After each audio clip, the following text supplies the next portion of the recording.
Me gustaría comenzar esta conferencia sobre el tema del ministerio de intercesión con primero definir estas dos palabras, ministerio e intercesión.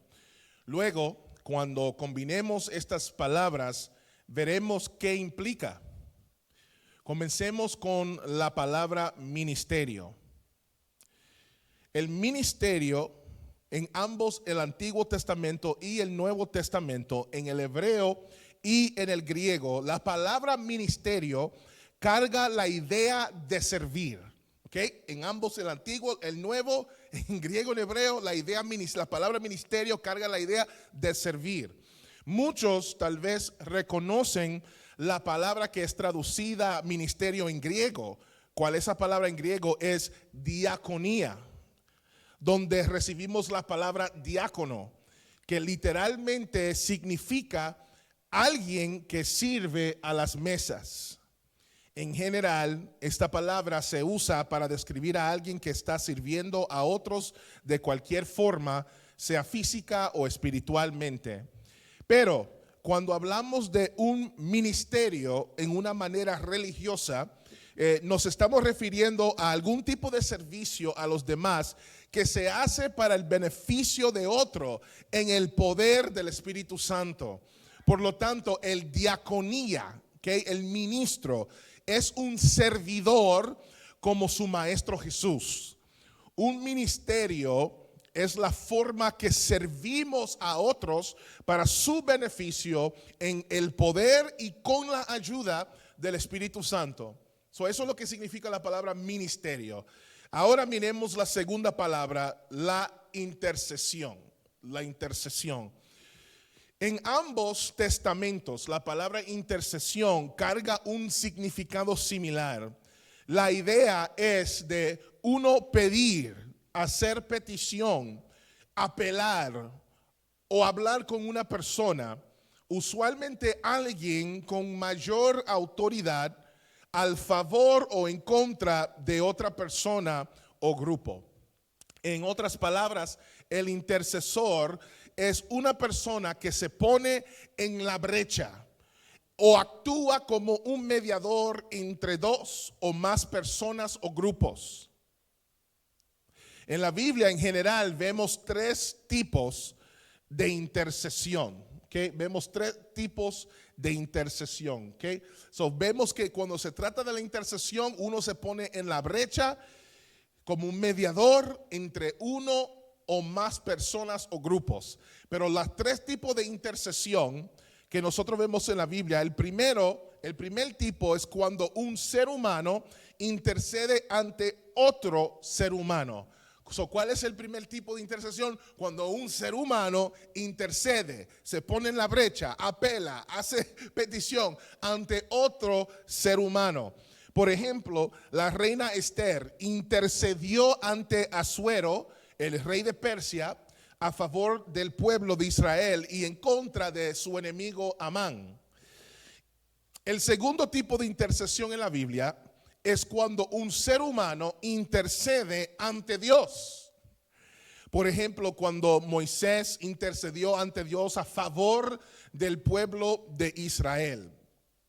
Y el último tipo de intercesión es cuando Dios intercede ante Dios. La Biblia nos dice que ambos, Jesús y el Espíritu Santo, intercede ante Dios el Padre a favor de nosotros, su pueblo. Por lo tanto, cuando combinamos las palabras ministerio e intercesión, de lo que estamos hablando es de la acción de una persona servir a través del orar y de pararse en la brecha como un mediador entre Dios y los hombres. En otras palabras, el que ejerce el ministerio de la intercesión está haciendo la decisión de servir a su hermano, servir a su iglesia, servir a su comunidad, servir a su nación, servir en el reino de Dios con sus oraciones y con su mediación. Esto significa que el ministerio de la intercesión no le pertenece a un grupo o equipo de la iglesia solamente. El ministerio de la intercesión no les pertenece a personas súper espirituales o bien dotadas. El ministerio de la intercesión es para cada creyente. Es el trabajo y el deber de cada creyente servir a Dios y a las personas a su alrededor con sus oraciones. Es el trabajo y el deber de cada creyente bendecir y beneficiar a sus hermanos, iglesia, comunidad, nación y el reino de Dios con sus oraciones y con su mediación.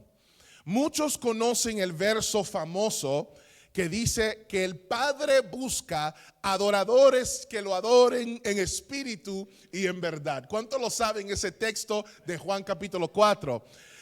Pero le quiero decir que la Biblia también habla de que Dios busca intercesores. No solamente adoradores, pero Dios busca intercesores, personas que se paren en la brecha por su pueblo. Mira lo que dice en Isaías 59. Yo voy a leer versos 15 al 16 y la versión que estoy usando en español es la nueva Biblia de las Américas, ¿ok? Esa es la versión. Y lo vio el Señor y desagradó a sus ojos que no hubiera derecho. Vio que no había nadie y se asombró de que no hubiera quien intercediera. Entonces su brazo le trajo salvación y su justicia lo sostuvo. Mira otro pasaje que nos habla de que Dios busca intercesores. Ezequiel capítulo 22, yo voy a leer versos 29 hasta el 31. Mira lo que dice. Las gentes de la tierra han hecho violencia y cometido robo, han oprimido al pobre y al necesitado y han maltratado injustamente al extranjero. Busqué entre ellos alguien que levantara un muro y se pusiera en pie en la brecha delante de mí a favor de la tierra, para que yo no la destruyera, pero no lo hallé. He derramado pues mi indignación sobre ellos. Con el fuego de mi furor los he consumido y he hecho recaer su conducta sobre sus cabezas, declara el Señor Dios. En ambos pasajes vemos que cuando Dios está al punto de traer juicio y destrucción, Él busca intercesores. Él busca personas que están dispuestas a pararse ante Él a favor de la tierra. Esta es una de las razones que personas como Abraham, quien intercedió por Sodoma y Gomorra, o Moisés, que intercedió para que Dios no destruyera a Israel, o Daniel, que intercedió para que Dios restaurara al pueblo de Israel a su tierra. La intercesión es una de las razones que Dios amaba. Dios favorecía y Dios bendecía y les revelaba cosas secretas a estos hombres. El ministerio de la intercesión no es solo para un grupo o persona especial, es para todo que cree en Dios. Solo porque hay personas que tienen experiencia en esta área o le apasiona la intercesión, no significa que la iglesia debe dejarle todo este ministerio a un grupo. Eso es como decir, bueno, fulano es un evangelista, vamos a dejar que él solo evangelice. O eso es como decir, yo no tengo ninguna necesidad de involucrarme en el evangelismo o el ganar almas. Para eso tenemos un equipo de evangelismo. Estas personas o grupos no están en la iglesia para reemplazarte a ti y a mí. Ellos están para animarnos y demostrarnos el camino. Ellos tal vez cargan con la responsabilidad de asegurar que estas cosas se hagan en una congregación corporalmente, pero no nos quitan la responsabilidad individual que tenemos ante Dios para hacer lo mismo a nuestra capacidad y en nuestro contexto. Y para eso es este seminario. Para entrenar e inspirarnos a interceder por nosotros mismos, nuestras familias, iglesia, nación y cualquier otro grupo o persona que Dios tiene en el corazón. Amada iglesia, somos responsables a interceder por todos los hombres, por los reyes y por todos los que están en autoridad, para que podamos vivir una vida tranquila y sosegada con toda piedad y dignidad. Ya que entendemos que necesitamos servir a Dios y a los hombres con nuestras oraciones, nuestra intercesión, la próxima pregunta que debemos hacernos es: ¿para qué debemos interceder?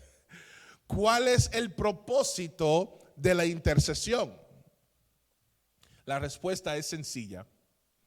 Debemos interceder para que se haga la voluntad de Dios. Podemos ver esta verdad reflejada en Jesucristo y en la persona del Espíritu Santo. Si miramos el momento cuando Jesús les enseñó a sus discípulos cómo orar, Él le dice las siguientes palabras. Lo vemos aquí en Mateo capítulo 6.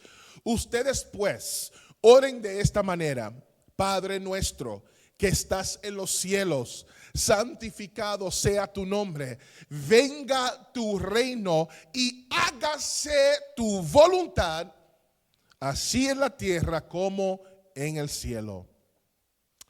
Después de que uno reconoce a quién le va a dirigir su oración, al Padre, y después de que uno reconoce su grandeza y su santidad, lo primero que Jesús les enseña a sus discípulos orar o pedir es que venga el reino de Dios y que se haga su voluntad aquí en la tierra como en el cielo. ¿Para qué debemos interceder? Para que se haga la voluntad de Dios. ¿Y quién nos demuestra ese ejemplo? Nuestro Señor Jesucristo, cuando le enseñó a sus discípulos cómo orar. De la misma manera, Pablo nos dice en Romanos capítulo 8, el Espíritu mismo intercede por nosotros con gemidos indecibles. Y aquel que escudriña los corazones sabe cuál es el sentir del Espíritu, porque Él intercede por los santos conforme a ¿qué? A la voluntad de Dios. Hermanos, la clave de la oración, la meta o el propósito de toda intercesión es que se haga la voluntad de Dios. La voluntad de Dios es perfecta. La voluntad de Dios es buena. Todo lo que Dios desea, todos sus planes y propósitos con cada ser humano, con cada situación es bueno. Pero Dios es un rey soberano, no un rey tirano. Él desea que se haga su voluntad, pero en la mayoría de los casos no va a imponer su voluntad. Dios anhela y busca personas que tengan un corazón para Él y para ver su voluntad ser hecha. Y que estas mismas personas entonces clamen y oren hasta que el resultado o hasta que la realidad que Él quiere se manifieste en la tierra o en una persona o en una situación. Por eso es que las intercesiones más poderosas, las oraciones más contestadas, son aquellas que son de acuerdo a su perfecta voluntad. La clave de toda intercesión eficaz es orar según la voluntad de Dios. Lo dice en primera de Juan capítulo 5. Esta es la confianza que tenemos delante de Él, que si pedimos cualquier cosa conforme a su voluntad, Él nos oye. Y si sabemos que Él nos oye en cualquier cosa que pidamos, sabemos que tenemos las peticiones que le hemos hecho. Esto nos lleva a la última pregunta que voy a contestar en esta conferencia. ¿Cómo podemos conocer cuál es la voluntad de Dios? Si la mejor manera de orar e interceder es orar según la voluntad de Dios, ¿cómo podemos conocerla? ¿Cómo podemos determinar en el momento que vamos a interceder cuál es la voluntad de Dios para una persona, grupo o situación? Bueno, déjame proveerle 7 claves para discernir la voluntad de Dios. 7 claves. Y déjame decirle que estas 7 claves, por el tiempo, no vamos a poder leer todos los versos, no los vamos a leer, pero los tienen ahí en sus notas como referencia para que puedan después, en su tiempo, buscarlo, ¿ok? Pero 7 claves para discernir cuál es la voluntad de Dios en unas. Y déjame decirle, esto no solamente se aplica en el momento de tu intercesión. Esto se puede aplicar en cualquier situación que usted se encuentre. Ay, yo no sé qué Dios quiere que yo haga con mi vida, qué hago con mi hijo, qué hago con mi trabajo, qué hago con mi familia, qué hago con las vacaciones. Lo que le voy a compartir ahora se aplica en cualquier momento o situación, pero es relevante a nosotros interceder con eficacia, saber cómo discernir la voluntad de Dios. Le quiero dar los 7 principios. Y hay otras cosas que yo hubiera podido mencionar, pero creo que estas son buenas, ¿ok? Número 1, para conocer la voluntad de Dios, la palabra de Dios. Yo sé que somos pentecostales carismáticos, ¿verdad? Y que creemos en el mover del Espíritu. Y yo también me gusta el fuego, me gusta la unción. Pero le quiero decir que si queremos discernir y saber qué Dios quiere, qué Dios siente, qué Dios piensa, la primera fuente más perfecta es la palabra de Dios. La Biblia nos dice en 2 de Timoteo 3, 16 al 17 que toda palabra de Dios es inspirada por Él. Toda la palabra que tenemos en nuestras escrituras fueron dadas por Dios. Y en griego, esa palabra inspiración, ¿verdad? Inspirado por Dios, es theopenustos, inspirado por Dios. Theo, Dios, penustos, aliento, soplado. Cual significa que la palabra de Dios, cada palabra que vemos en las páginas, son cosas que fue soplado de Dios a los autores humanos que entonces escribieron lo que Él quiso revelarle a ellos. Así como Dios le sopló a Adán y le dio vida, Dios le dio vida a su palabra para que podamos conocerlo a Él y conocer su voluntad. Y por lo tanto, si no leemos su palabra, ¿cómo vamos a pensar que vamos a reconocer cuando Dios nos está hablando o nos está dirigiendo? Lo primero para discernir su voluntad es conocer su palabra. Salmo 119, verso 105, ahí dice que la palabra de Dios es lámpara a nuestros pies y lumbrera nuestro camino. En otra palabra, cuando tú estás en oscuridad, cuando tú estoy como el pastor pentecostal, Señor, espérate. Ay, es que me emociona la palabra. Ok, cuando tú estás en oscuridad, cuando hay nubes en tu cabeza, cuando hay confusión y usted no sabe dónde ir, lo que te está diciendo la misma palabra es: ven a mí, yo soy una lámpara en tu oscuridad y te voy a alumbrar el camino que tienes que andar. Si vamos a interceder eficazmente, hay que conocer la palabra. Y déjame decirle este punto porque es bien importante. Si lo dice la palabra, no importa lo que diga tu sueño. Si lo dice la palabra, no importa lo que te dijo una profecía. Si lo dice la palabra, no importa lo que diga un ángel que te visite, que esté vestido de gloria y oro y le está saliendo luz y esplendor. Si te dice algo contrario a lo que dice la palabra, si tú sientes algo diferente de lo que dice la palabra, si tú quieres hacer algo que es contrario a lo que dice la palabra, eso no es el Espíritu de Dios, eso es tu espíritu o el espíritu engañoso del diablo. No me diga: la voluntad de Dios es que yo me case con una mujer ajena. Es que yo tuve un sueño. Es que alguien me profetizó que nosotros éramos de verdad. No me diga que fue Dios que te dijo: mete la mano en la ofrenda. En vez de poner algo, coge algo. Que eso soy yo que te estoy proveyendo. Hermano, ¿ustedes creen que yo estoy jugando? ¿Ustedes no creen? ¿Están le escucha, uno sabe.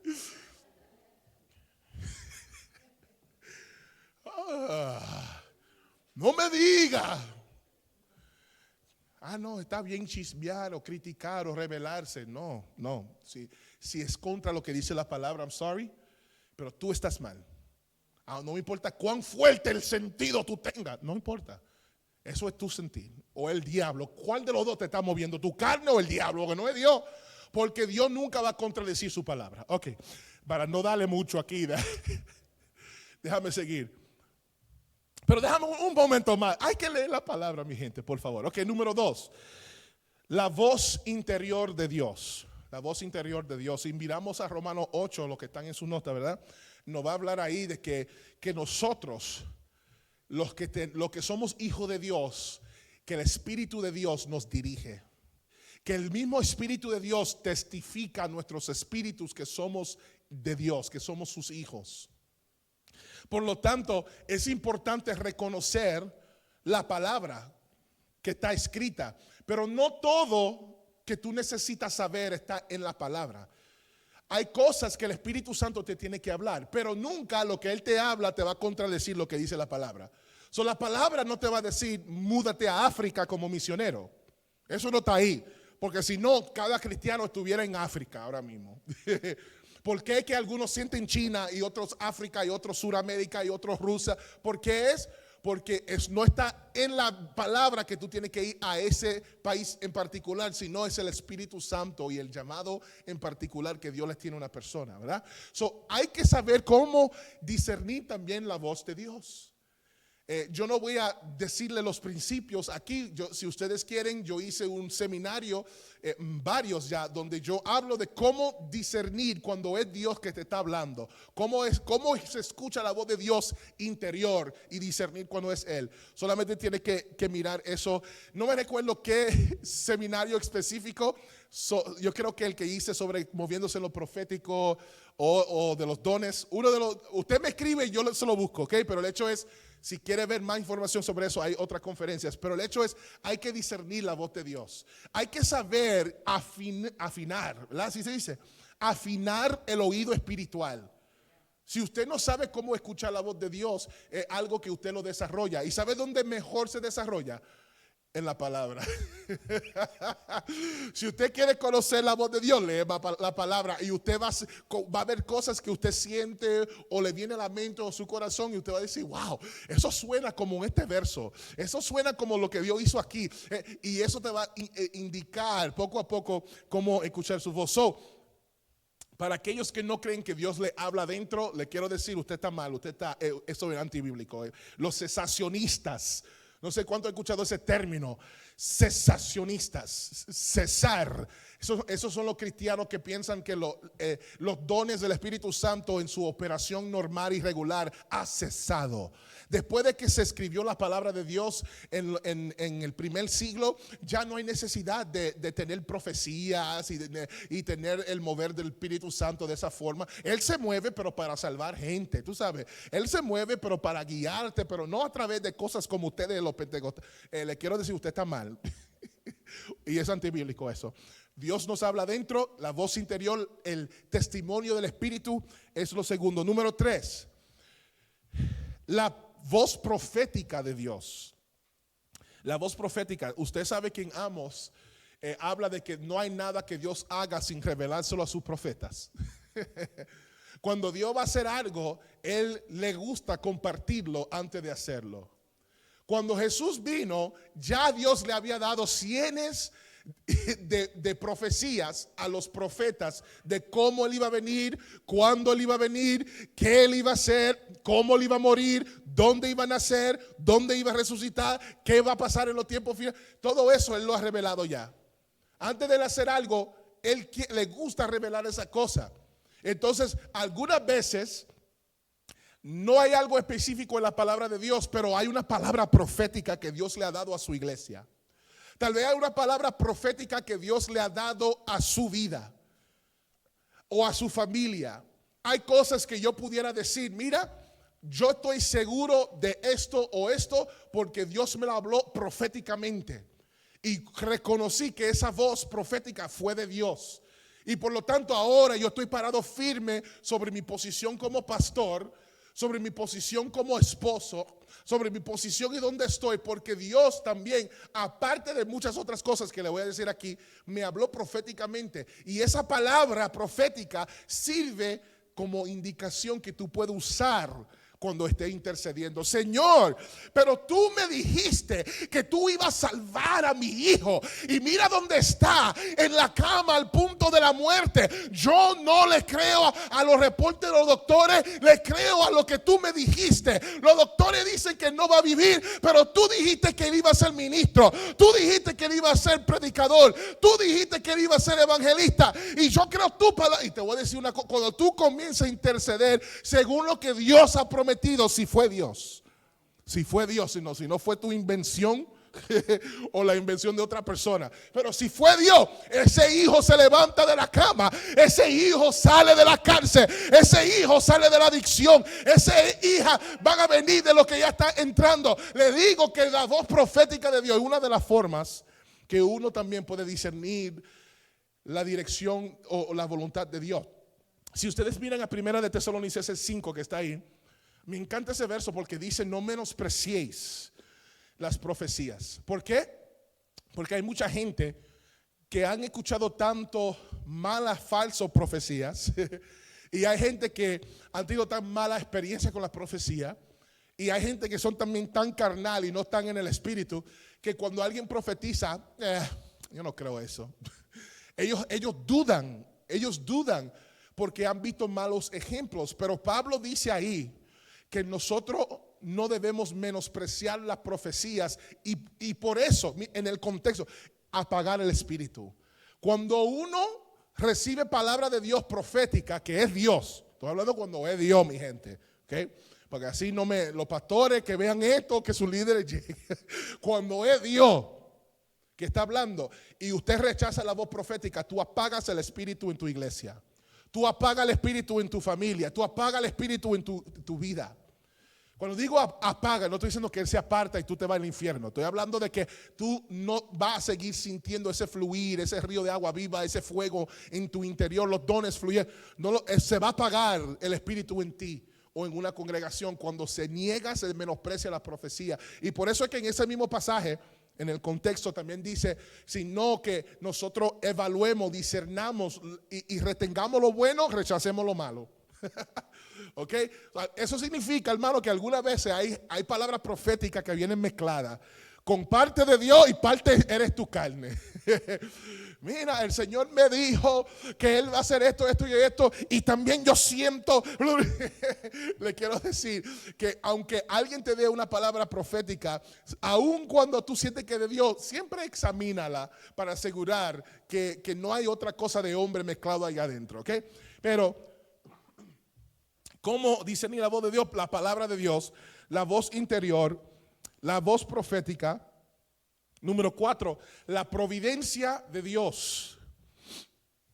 La providencia de Dios. Cuando hablo de la providencia de Dios, yo estoy hablando de la guianza soberana y divina de eventos y circunstancias. Si nosotros miramos, le voy a explicar lo que quiero decir. Muchas personas piensan que providencia es cuando Dios provee. Okay. Y eso es parte en el sentido de que Dios puede proveerte en su soberanía, ¿verdad? Pero eso no es lo que quiere decir providencia, es un término teológico. Quiere decir cuando Dios ordena cosas en tu vida, circunstancias, situaciones, gente que entra y sale, pero todo eso es Dios guiando tu vida. Por ejemplo, si ustedes miran el libro de Esther, ¿cuántos han leído el libro de Esther? Ustedes sabían que en ningún lado se menciona la palabra Dios. ¿Cómo? En ningún capítulo de ese libro usted va a encontrar a Dios mencionado. Pero ¿por qué el libro de Esther está en la palabra de Dios? Porque el libro de Esther es un gran ejemplo de la providencia de Dios. Dios organizando, ordenando los tiempos, las personas, las situaciones para Él cumplir su propósito con el pueblo de Israel. ¿Qué Él hizo? Cogió una joven que se le murió sus padres y la puso debajo de un familiar piadoso y espiritual. Después ella creció y siguió siendo virgen, pura, espiritual y física. ¿Por qué fue importante eso? Porque un día iba a haber una reina, Vashti, que iba a desobedecer a su rey, y el rey iba a tener que buscar otra mujer para reemplazarla. ¿Y sabe quién fue una de las mujeres que escogieron para ver si podía reemplazar a la reina? A Esther. Esther llega al palacio y cuando está ahí, ella encuentra favor con el eunuco que trabaja con el rey. Y ese eunuco era la persona que la guió a ella a cómo hacer las cosas, a qué ponerse, a qué le gusta al rey, para que entonces cuando ella viniera delante del rey, ella entonces encontrara gracia con el rey. So Dios poniendo la ficha, pero después el enemigo siempre pone su mano. Y había un consejero llamado Amán que le odiaba a los judíos. Y él comenzó a ver cómo puedo yo hacerle daño a los judíos. Lo que él no sabía es que en un momento el mismo familiar de Esther había escuchado una conspiración para matar al rey. Y él lo reportó y ellos pudieron resolver eso. Porque eso es importante. Porque un día Amán quería, yo voy a destruir este Mardoqueo. Yo lo voy a matar. Y cuando él vino al rey para ver qué él podía hacer, el rey esa noche no pudo dormir. Y entonces él comenzó a leer los libros de las cosas que han pasado. Y él encontró, aquí alguien me salvó la vida. ¿Qué hemos hecho para este hombre? Y él no sabía qué. Y por ahí entra Amán con el plan para matar a Mardoqueo. ¿Y qué hace el rey? Le dice, Amán, ¿qué tú crees que debemos hacer con alguien que el rey quiere bendecir? Y Amán, pensando que era de él, dijo, bueno, rey, tú puedes darle túnica, darle un caballo, un burro, no me recuerdo ahora. Ponle esto, mándalo por la ciudad diciendo, esto es lo que hace el rey con aquel que él quiere bendecir y favorecer. Y cuando el rey le dijo, ok, buena idea, todo lo que tú dijiste, pero para Mardoqueo. En ese momento, mira, le voy a decir algo, hasta la propia familia de Amán le dijo, mira, varón, deja a ese hombre tranquilo, porque tú te estás metiendo con alguien, esto no es normal, que las cosas Pero Amán quiso seguir, él dijo, ok, déjame ver, ¿cómo puedo destruir todo el pueblo de Israel? Y entonces, ¿qué pasó? Esther, después de que Mardoqueo le dijo, por favor, hija, si tú no haces algo, Dios va a hacer algo, pero va a perecer tú y tu casa. Pero Dios va a levantar la liberación. Mejor que Dios te use a ti. Y ella dijo, bueno, y le dijo, y quién sabe si no fue por un tiempo como esto que tú llegaste al palacio. Soberanía de Dios, la providencia. Y después, ¿qué pasó? Esa misma mujer fue la que intercedió ante el rey para que se pudiera salvar al pueblo de Israel. Y el mismo rey entonces también mandó a matar a Amán cuando se vio la conspiración que él tuvo. No se menciona a Dios, pero se ven las huellas digitales de Dios por todo el libro de Esther. Y Dios también tiene huellas digitales en tu situación. También Dios tiene huellas digitales, fingerprints, en tu iglesia, en tu vida, en tu familia, en tus hijos. Si miramos ahí los versos que tenemos, habla de que Dios hace las cosas según su voluntad. Es importante ver cuando ustedes van a orar, interceder. ¿Qué podemos discernir que Dios ha estado siendo?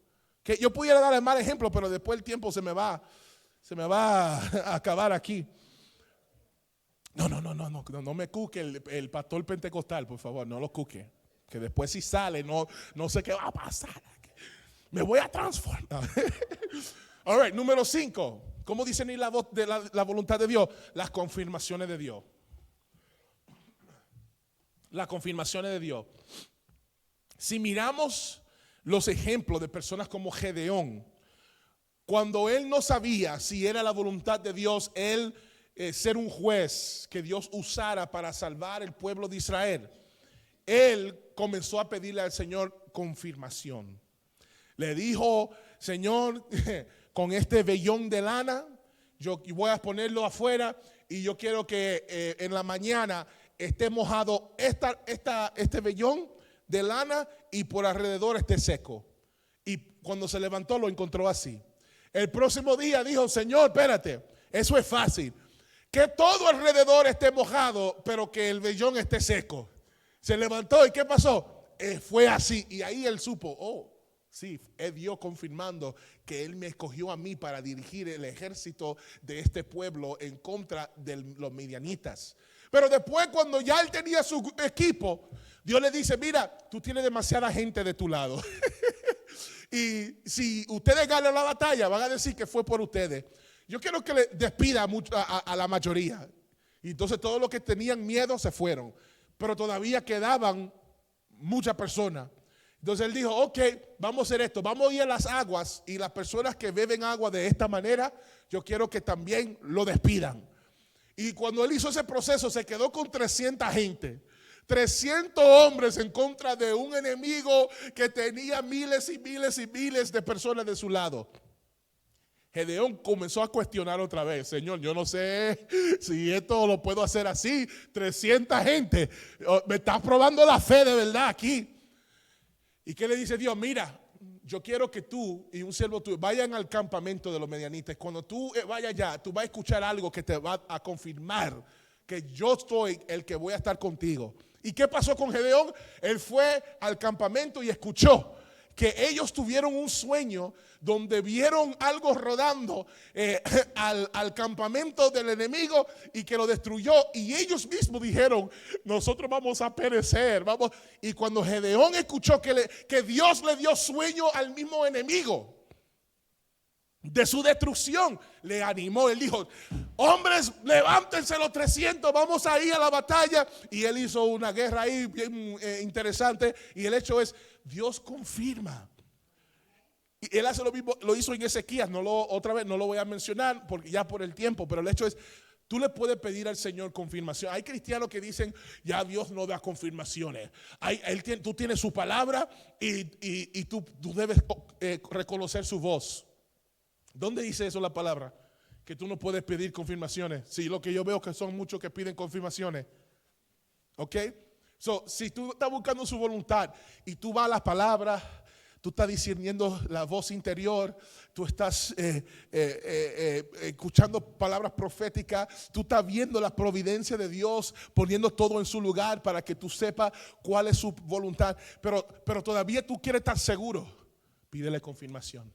Usted sabe, yo y la pastora, mi esposa, nosotros hasta el día que nosotros nos casamos, con todas las palabras proféticas que recibimos, con todos los sueños, con todo lo que Dios nos habló, estábamos pidiendo confirmación si éramos uno por el otro hasta que nos casamos. Porque cuando uno se casa ya, oye, en este día la gente ve el casamiento como algo que tú rompes así. Ay, ya yo no lo amo. Oh, ya nosotros no nos llevamos. No, eso es un pacto que se hace delante del Señor. Y esa persona te va a hundir o te va a elevar. Escoge bien con quién tú te vas a casar por el resto de tu día. Yo he visto hombres de Dios o mujeres de Dios que se casan con la persona equivocada y le destruye su vida y destruye su familia, destruye el ministerio. No, nosotros, aunque teníamos todas las otras cosas indicando sí, son uno para el otro, estábamos pidiendo confirmación hasta el final. No sé a quién Dios le está hablando. Vamos a seguir. Número 6, para discernir la voluntad de Dios, la sabiduría de Dios a través de los consejeros. La Biblia nos dice a nosotros que hay sabiduría en la multitud de consejeros. Ahora, déjame decir, cuando hablamos de multitud de consejeros, estamos hablando de gente, número 1, que temen a Dios. Número 2, que tienen buen testimonio. Número 3, que son gente de confianza. Número 4, que te aman a ti y aman la situación o las personas con quien tú estás buscando la voluntad del Señor. Porque si tú buscas gente que no son tan espirituales y tú buscas sabiduría, mira qué pasó. No se preocupe, no tengo COVID ni nada de eso, ¿ok? Eso ya es cuando estoy predicando, no, estoy enseñando. ¿Cuántos recuerdan la historia de lo que pasó con el hijo de Salomón? Salomón construyó este inmenso imperio de Israel, este reinado. Él murió y llegó a su hijo Rehoboam. Y Rehoboam, el pueblo le dijo, mira, por favor, tu papá nos trató muy duro. Cógelo un poco suave, bájale dos. Y ¿sabe lo que hizo Rehoboam? Él fue a los consejeros ancianos y ellos le dijeron, mira, es verdad, tu papá llevó a la gente dura por todos estos años. Mira, si tú lo coges un poco suave, un poquitico, tú te vas a ganar a esa gente, van a ser tuyos para siempre. A él no le gustó el consejo de ellos. ¿Qué él hizo? Él fue a consejeros chamaquitos, los amiguitos de él. Mira, el pueblo está diciendo esto. Ellos dijeron, mira, dile a ese pueblo que el miñiqui tuyo es más grande que toda la parte de abajo de tu papá. Y que si él lo disciplinó con látigo, que tú lo vas a disciplinar con escorpiones. ¿Tú sabes lo que pasó? El muchacho escuchó a los jóvenes y cuando fue al pueblo le dijo eso. Ellos dijeron, es así. Bueno, hoy se queda contigo solamente la tribu de Judá, porque nosotros no somos parte de David. Y se fueron. ¿Y quién terminó dirigiéndolo? Jeroboam. Y comenzaron un reino del norte, el reino de Israel. Y ese Jeroboam fue usado por el mismo diablo.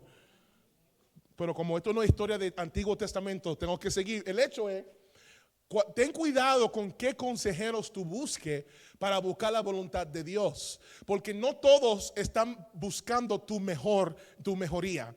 Lo mejor para ti, lo mejor para la iglesia. No todos están buscando la perfecta voluntad de Dios. No todos están buscando que se haga la voluntad de Dios en la tierra como en el cielo. Algunos están buscando su propia conveniencia. Algunos están buscando que su nombre sea elevado.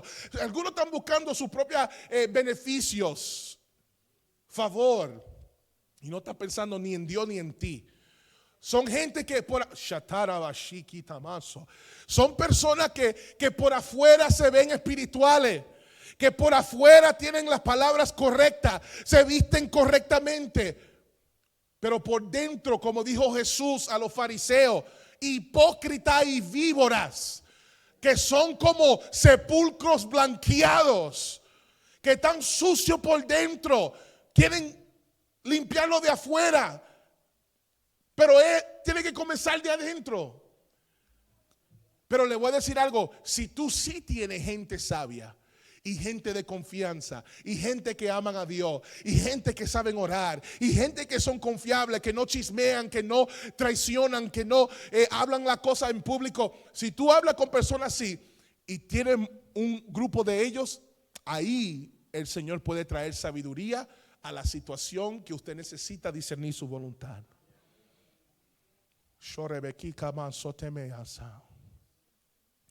Hay la necesidad de hoy en día tener consejeros sabios y espirituales.